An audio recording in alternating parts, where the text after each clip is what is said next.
Сәлем қыздар, бүгін сіздермен бірге қарапайым картошка мен етті қалай қуыратыным жайлы лайфхактармен бөлісетін боламын. Еттің жұмсақ пісуі үшін қалай жасау керектігін айтамын. Алдымен ыдысқа майды құйып аламыз.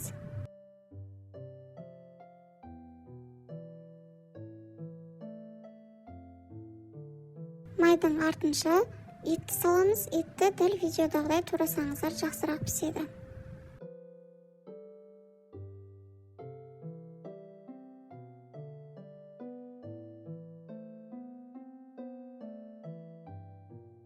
Біраз қуырғаннан кейін осындай суы шыға бастайды. Бұл кезде тұз қоспаймыз, бірден қақпағын жауып қоямыз. Пиязды турап аламыз осы сәтте.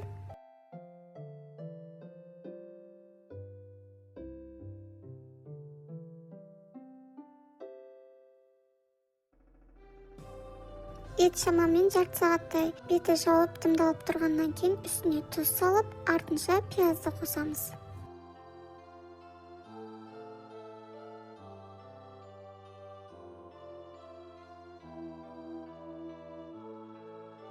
Тағы да бір рет араластырып, бетін жауып қоямыз.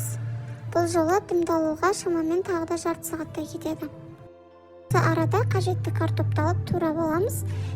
Картопты дәл видеодағыдай турасаңыздар, жұмсақ болып піседі.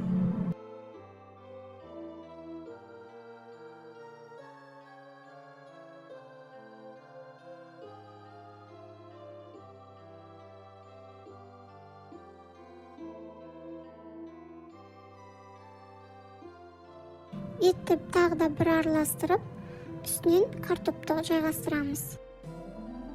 Картопты салғаннан кейін үстіне кішкене тұз салып жібереміз.